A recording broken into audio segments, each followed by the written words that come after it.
दक्ष news, सामान्यांच्या हक्कासाठी नेहमी दक्ष.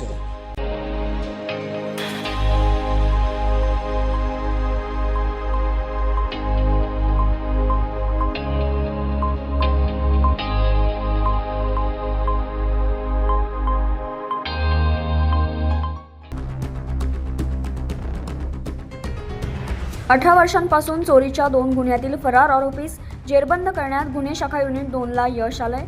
चंदनाच्या झाडाचे चोरीचे गुन्हे या आरोपीवर दाखल होते. त्या अनुषंगाने गुन्ह्यातील आरोपी पोपट उर्फ पप्पू लहानू सूर्यवंशी याचा शोध घेत असताना पोलीस हवालदार मनोहर शिंदे व पोलीस हवालदार चंद्रकांत गवळी यांना मिळालेल्या गुप्त माहितीनुसार आरोपी निमज स्वामी समर्थ मंदिराजवळ संगमनेर येथे राहत असल्याचं समजलं.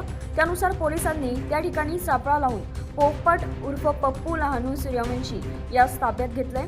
तसेच त्याची चौकशी केली असता त्याने त्याचं नाव पोपट उर्फ पप्पू लहानू सूर्यवंशी असं सांगितलं. तसेच गुन्ह्याची देखील कबुली दिली आहे. आरोपीस पुढील कारवाईसाठी देवळाली कॅम्प पोलीस ठाणे यांच्या ताब्यात देण्यात आलं आहे. प्रवीण सुर्डे, दक्ष न्यूज, नाशिक.